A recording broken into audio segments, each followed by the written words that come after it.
নমস্কার।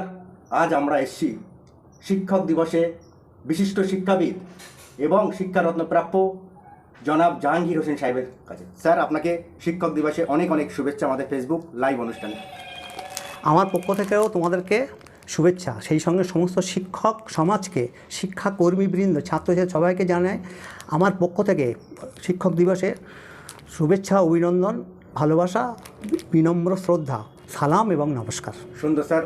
স্যার, আমরা এসেছি আপনার কাছে সরাসরি কিছু প্রশ্ন, শিক্ষা নিয়ে কিছু প্রশ্ন আপনার কাছে আমরা করবো, আপনি তার সরাসরি উত্তর দেবেন। হ্যাঁ, বলো। স্যার, প্রথমে আজকে শিক্ষক দিবস, আমরা জানি শিক্ষা জাতির মেরুদণ্ড। এই শিক্ষা জাতির যে মেরুদণ্ড, এই শিক্ষা ব্যবস্থা সম্পর্কে আপনি কি বলবেন? হ্যাঁ, তুমি ঠিকই বলেছ, শিক্ষা জাতির মেরুদণ্ড। শিক্ষা দেশ গঠন করে, সমাজ গঠন করে, জাতি গঠন করে। যে জাতির মধ্যে শিক্ষা নেই, যে সমাজের মধ্যে শিক্ষা নেই, যে দেশের মধ্যে শিক্ষার হার কম, তারা অনেক পিছিয়ে পড়ে। এবং যে জাতির মধ্যে শিক্ষা নেই, সেই জাতির ধ্বংস অনিবার্য। সুতরাং দেশকে আগাতে গেলে, সমাজকে আগাতে গেলে অবশ্যই শিক্ষার প্রয়োজন আছে। সুন্দর বলেছেন স্যার। তবুও স্যার আমরা দেখছি সমাজে বহু দুর্বৃত্ত ঘটনা ঘটছে। এটা কি শুধু শিক্ষার অভাব না অন্য কোনো কিছু? আপনার মতে কি বলেন? শিক্ষা বলতে আমি যেটা বুঝি, শিক্ষার অভাব বলতে সুশিক্ষার অভাব। শিক্ষা দুভাবে ব্যাখ্যা করা যেতে পারে, সুশিক্ষা এবং কুশিক্ষা। সুশিক্ষিত যারা, তারা দুর্বৃত্তায়ন কখনো ঘটাবে না। যারা কুশিক্ষিত সমাজের, তারাই এইসব ঘটনাগুলো ঘটায়। আর আমি ব্যক্তিগতভাবে মনে করি কুশিক্ষার থেকে অশিক্ষা কিন্তু অনেক ভালো। বেশ সুন্দর স্যার, সুন্দর উত্তর আপনার কাছে আমরা পেলাম। স্যার, এবার প্রশ্ন আপনার ব্যক্তিগত জীবন নিয়ে। 2018 সালে জাহাঙ্গীর হোসেন শিক্ষারত্ন পুরস্কারে প্রাপ্ত হলো। এটা একটা আপনার জীবনে তার বড় প্রাপ্য নিশ্চয়ই। এছাড়া এমন কোনো কিছু ঘটনা আপনার শিক্ষক জীবনে আছে যা আপনাকে আজ অনুপ্রাণিত করে? আচ্ছা, আমি প্রথমে আমার শিক্ষকতা জীবনটা দুটো পার্টে ভাগ আছে। একটা হচ্ছে আমি হাজিপুর সিনিয়র মাদ্রাসার সহকারী শিক্ষক হিসেবে ছিলাম প্রায় 21 থেকে 22 বছর।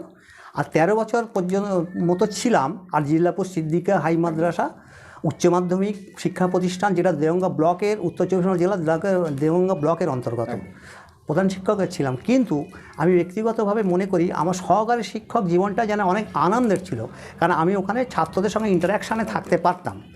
আর আমি যেসব বিষয়গুলো পড়াতাম, আমি মূলত সায়েন্সের শিক্ষক ছিলাম। আমার এমন দুটো সাবজেক্ট মূলত হচ্ছে আমার গণিত, তারপর হচ্ছে ভৌতবিজ্ঞান। বেশিরভাগ আমি অঙ্কটাই করাতাম। কিন্তু আমি দেখেছি গ্রামের ছেলেমেয়েরা আর এসব স্কুলে যেসব ভর্তি হয়, প্রথম প্রজন্ম বড় যে দ্বিতীয় প্রজন্মের খুব কম মেধার স্টুডেন্টরা আমাদের স্কুলে আসে।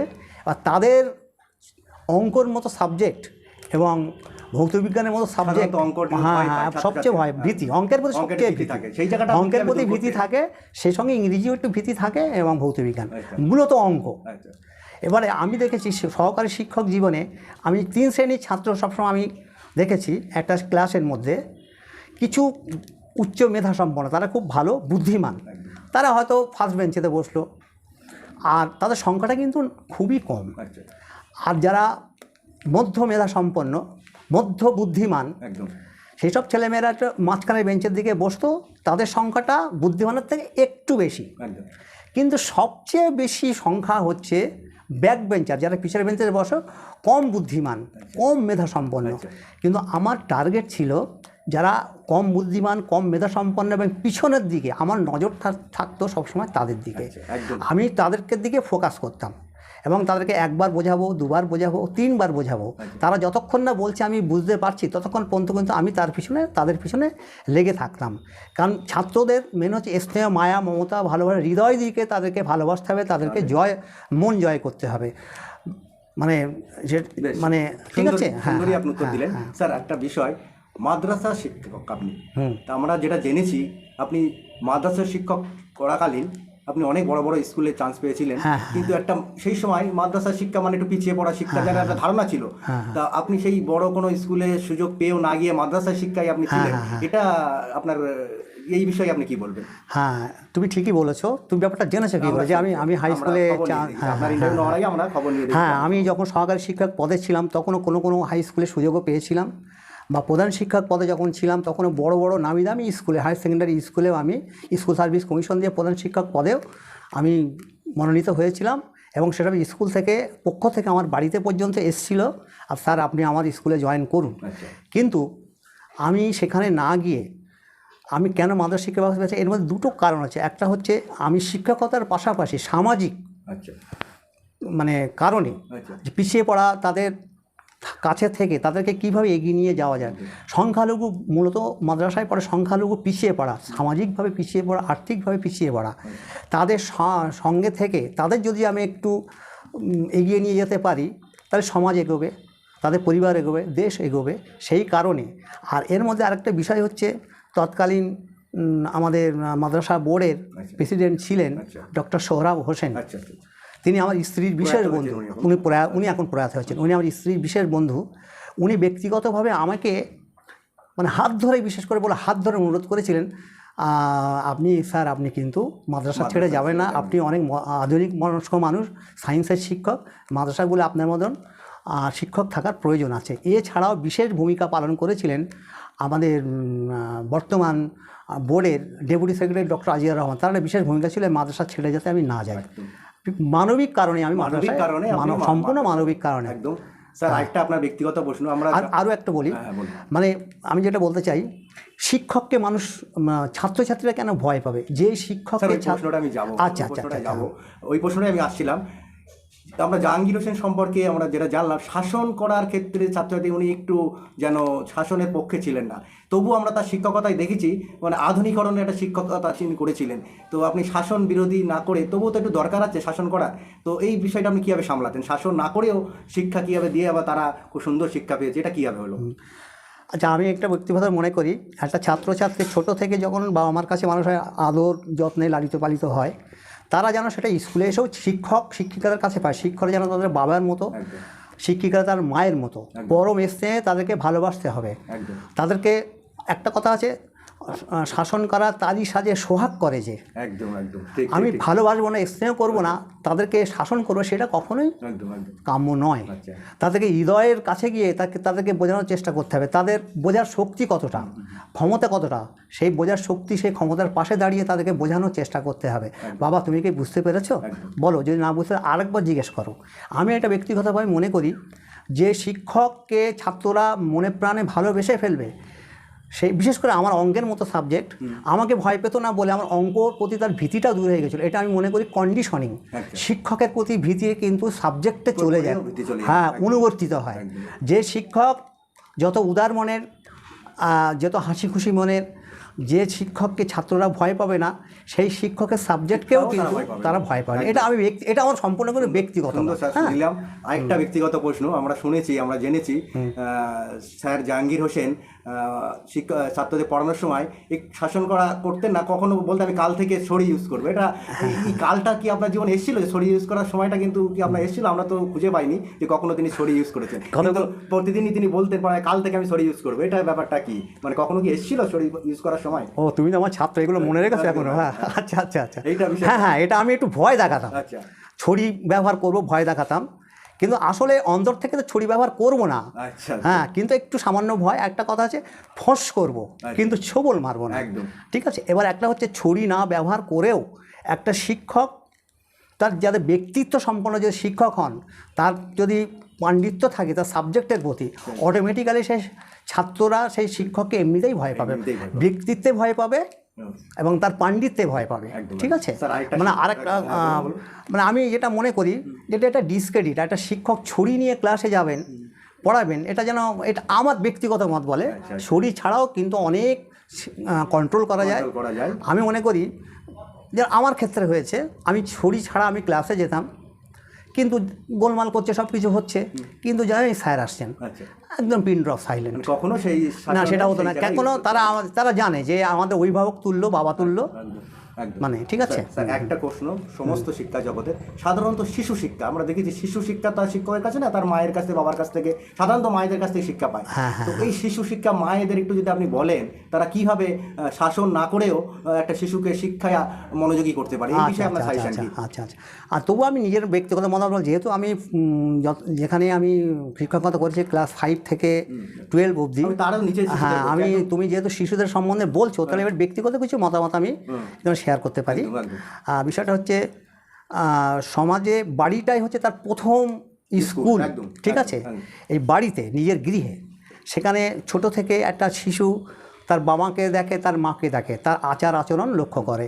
বাবা মাই কিন্তু হয় তার রোল মডেল, একদম, তাই তো? একদম। কারণ একটা শিশু মায়ের পেট থেকে জন্মগ্রহণ করে সঙ্গে সঙ্গে তো স্কুলে যায় না, একদম। কিছু কয়েক বছর তাকে বাড়িতেই থাকতে হয়।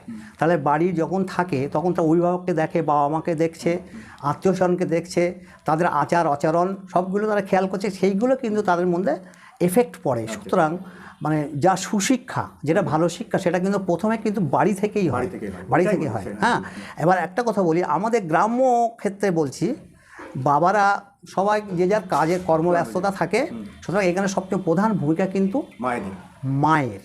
হ্যাঁ, মায়ের কোলই হচ্ছে তার প্রথম স্কুল, যেটা কমেনিয়াস বলেছিলেন। হ্যাঁ, একজন বিশিষ্ট দার্শনিক বিশেষজ্ঞ কমেনিয়াস, মায়ের কোলই হচ্ছে তার প্রথম স্কুল।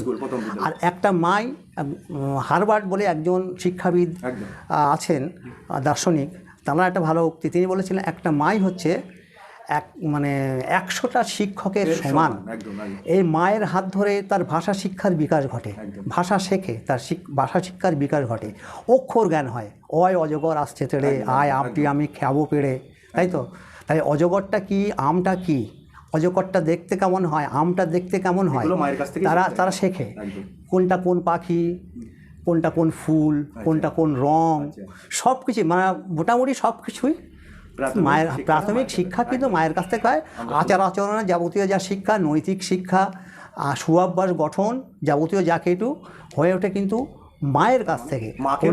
হ্যাঁ, মানে কোনটা ভালো, কোনটা মন্দ, কোনটা করা উচিত, কোনটা করা উচিত নয়, কোনটা ন্যায়, কোনটা অন্যায়, এগুলো যদি ছোট থেকেই তাদের মধ্যে শিখিয়ে দেওয়া যায়, তাহলে এটা বড় হয়ে তাদের জীবনে অনেক প্রভাব ফেলবে, এটা আমি মনে করি। হ্যাঁ স্যার, আরেকটা কোশ্চেন, আরেকটা বিষয়, আপনার যখন ছাত্র ছিলেন, ছাত্র জীবনের একটা পড়ার পরিবেশ, স্কুলের পরিবেশ, তারপরে আপনার শিক্ষক জীবনের সময় যে পরিবেশ, শিক্ষার পরিবেশ, এর মধ্যে কি কোনো পার্থক্য আপনি নিশ্চয়ই খুঁজে পান?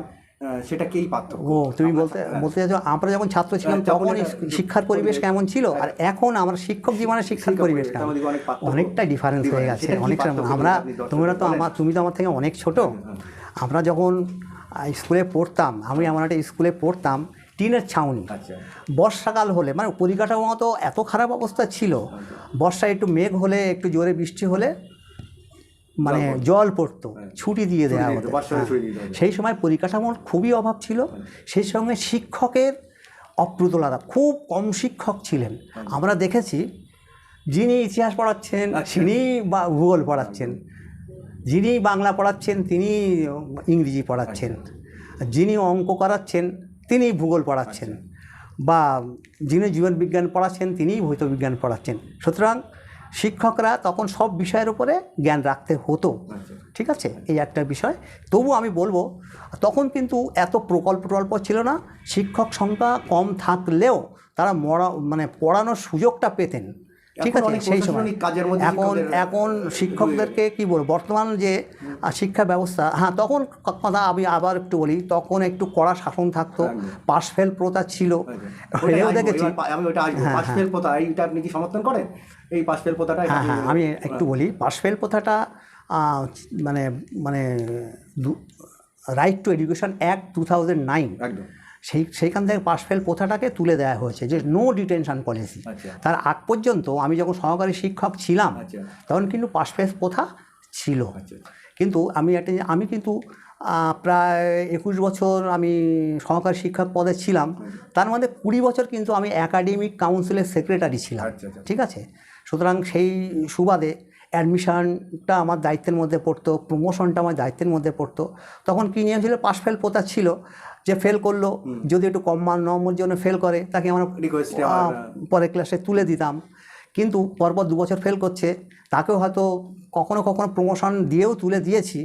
কিন্তু আমি দেখেছি গ্রামের যা গার্জেন, একবার ছাড়া 2বার যদি পরপর ফেল করে, সেক্ষেত্রে দেখা গেছে যে সেই ছেলেকে বা সেই মেয়েকে স্কুল ছাড়িয়ে দেয়, স্কুল ছুট হয়ে যায়। সেই মেয়েটা, নাবালিকা মেয়েকে গার্জেনরা বিয়ে দিয়ে দিল, বা সেই ছোট্ট ছেলেটাকে সেই শিশু শ্রমিকে পরিণত হলো।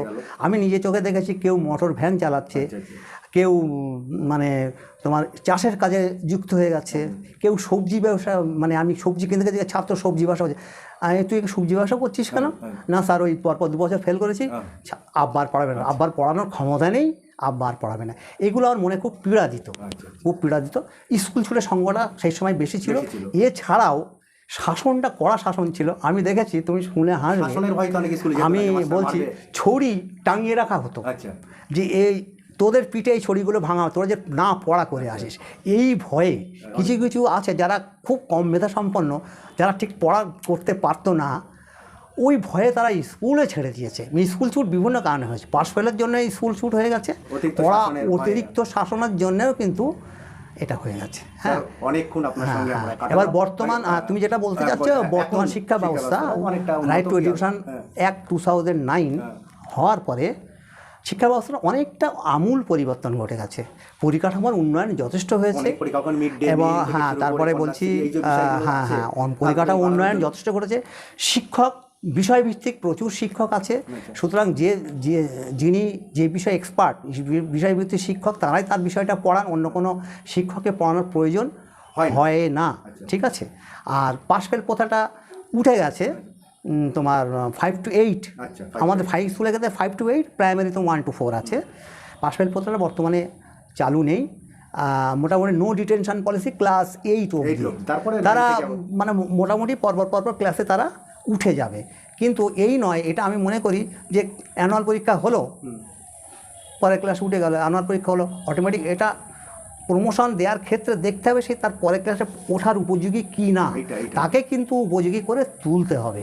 তার জন্যে শিক্ষকদেরকে স্পেশাল ক্লাস করিয়ে যেন পরবর্তী শ্রেণীর উপযুক্ত হয়, সেইভাবে তাকে তৈরি করে পরের ক্লাসে তাকে প্রমোশন দিতে হবে। না হলে কিন্তু ছেলেটা পিছিয়ে থাকবে, ছেলে বা মেয়ে, হ্যাঁ, সেই পিছিয়েই থাকবে দিন দিন। হ্যাঁ, সুতরাং উপযোগী করে তুলেই তাকে কিন্তু প্রমোশন দিতে হবে।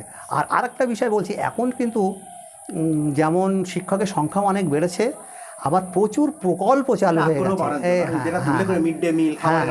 মানে স্কুল ছুট যাতে না হয় তার জন্য সরকার অনেক রকমের পদক্ষেপ গ্রহণ করেছে, যেটা হচ্ছে কন্যাশ্রী, শিক্ষাশ্রী, সবুজ সাথী সাইকেল, ব্যাগ, জুতো, কি বলবো, আর অনেক কিছু আছে।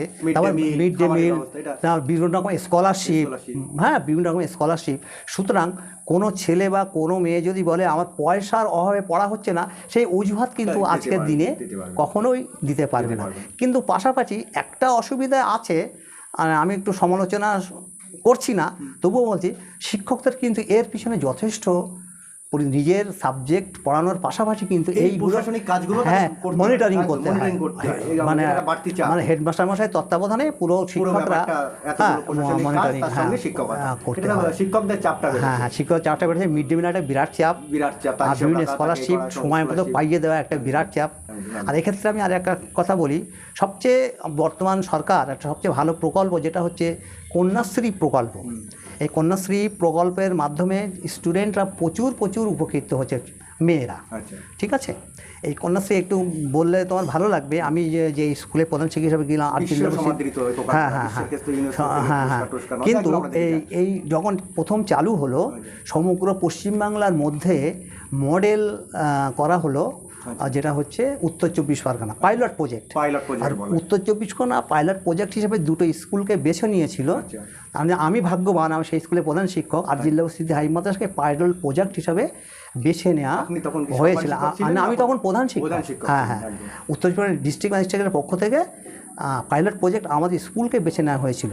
কন্যাশ্রীতে আমরা প্রচুর ভালো কাজ করেছি, এত ভালো কাজ করেছি যার জন্যে উত্তর 24 পরগনা জেলা প্রশাসনের পক্ষ থেকে আমাদেরকে কন্যাশ্রী পুরস্কার দেওয়া হয়েছিল। জেলার মধ্যে আমরা ফার্স্ট হয়েছিলাম। হ্যাঁ, আর কন্যাশ্রী চালু হওয়ার পরে মানে উইমেন এম্পাওয়ারমেন্ট, যেটা মেয়েদের মধ্যে যে বিষয়টা, হ্যাঁ, ঠিক আছে, শিক্ষার আগ্রহী বা নারী শিক্ষা, বলছিলেন মায়েদের শিক্ষা, মা যদি শিক্ষিত না হয় তাহলে শিক্ষিত হতে পারবে না। সেই উইমেন এম্পাওয়ারমেন্ট, নারীর ক্ষমতায়ন। আমাদের স্কুলে 65 থেকে 70% কিন্তু মেয়েদের প্রতি আমাদের নজর ছিল আলাদা, মেয়েরা কীভাবে এগিয়ে যেতে পারে। সেক্ষেত্রে আমরা বেশ কিছু পদক্ষেপ গ্রহণ করেছিলাম।